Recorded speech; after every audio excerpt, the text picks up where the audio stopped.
Hi friends, welcome to my YouTube channel Daily News Editorial. In this channel, we regularly cover editorial page section of newspaper. In today's video, I will be covering the lead article of the Hindu newspaper dated 29th of July, that's today. So let's begin. A judgment that must be taken in the right spirit. The striking down of the 97th Amendment is a reminder that the power to regulate cooperatives must stay with states. A constitutional amendment is a rare event. There have only been 104 such cases of those in the 71 years since the Constitution came into being. Rarer still is when a court strikes down a constitutional amendment, an event which has occurred only 7 times before last week. But such a moment has come to pass once again as Union of India versus Rajendra Ansa, a judgment delivered by the Supreme Court of India on July 20, 2021. The 97th constitutional amendment was struck down, albeit in a limited manner. The background. The 97th Constitutional Amendment came into effect from February 15, 2012 and brought about many changes to the legal regime of cooperative societies. The amendment added cooperative societies to the protected forms of association under Article 19(1)(c), elevating it to a fundamental right.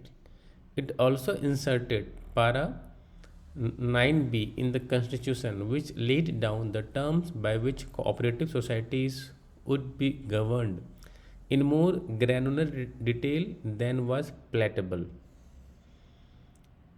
The Constitution can be amended only by the procedure provided in Article 368.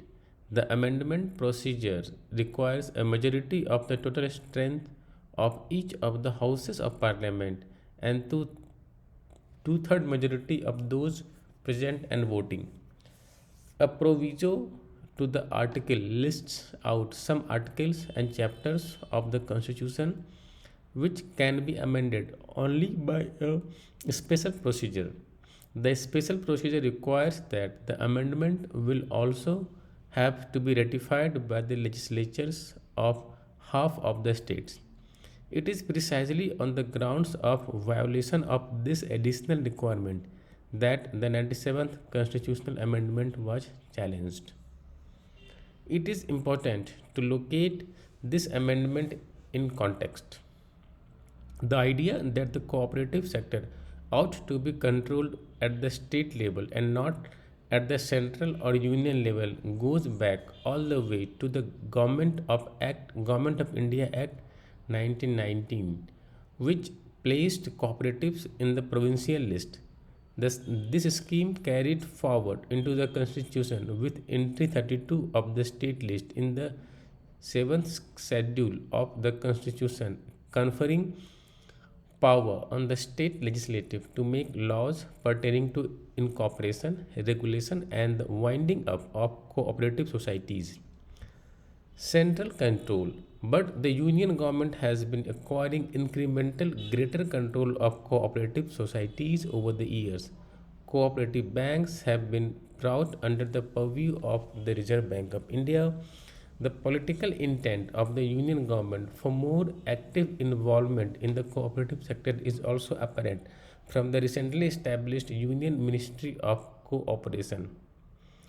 The statement of objects and reasons of the amendment bill, which resulted in the amendment in question, cites the need for greater independence and transparency in the functioning of the cooperatives and inserted a number of provisions which provided for the regulation of cooperative societies.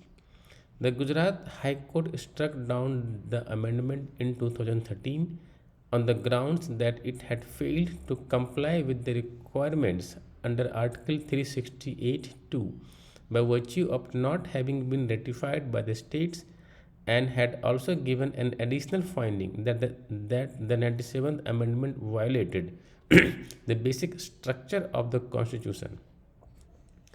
The Union government challenged the Gujarat High Court judgment before the Supreme Court, arguing that the amendment neither directly nor effectively changed the scheme of distribution of powers between the center and the states. The parties which had challenged the amendment in High Court argued that the Part 9b inserted by the 97th Amendment impinged upon the legislative power of the states by casting mandatory obligations under the state legislature to legislate in a particular way in areas in which they ought to have had freedom. Some clauses of the newly inserted part of the Constitution would also override some existing state legislations. The court took the example of the 73rd and 74th Amendments, which introduced the chapters on panchayats and municipalities respectively.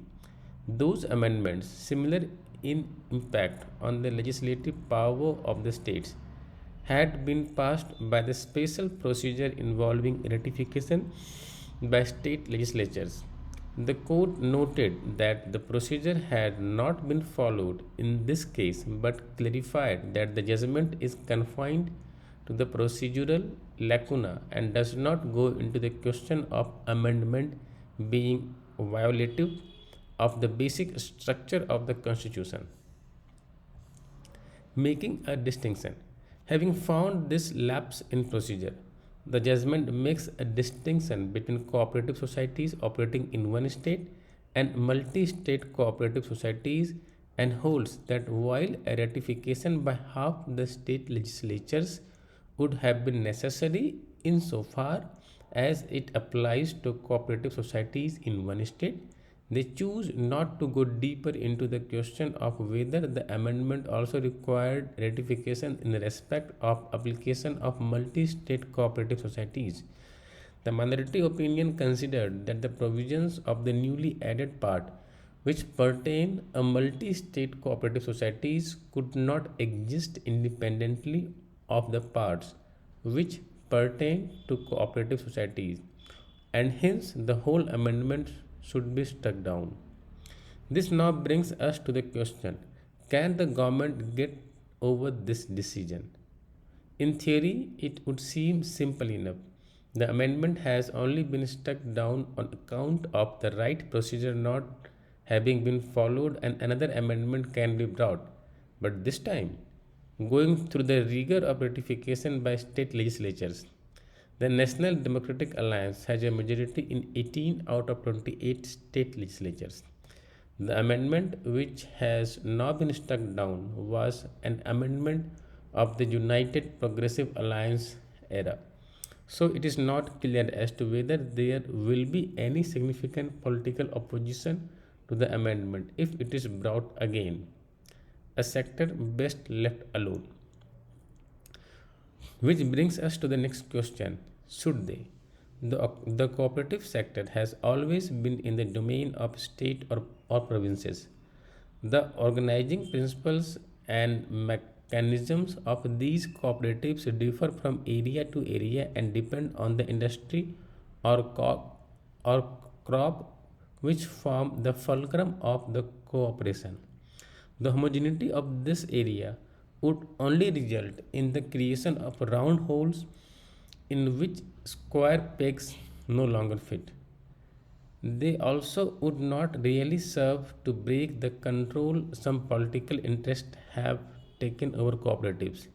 It is best that the government take this decision in the right spirit and stays away from further meddling in the cooperative sector, notwithstanding the creation of a new ministry.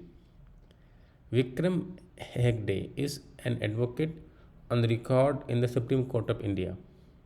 That's end of the article. If you like my video, please subscribe, like and comment. Thank you.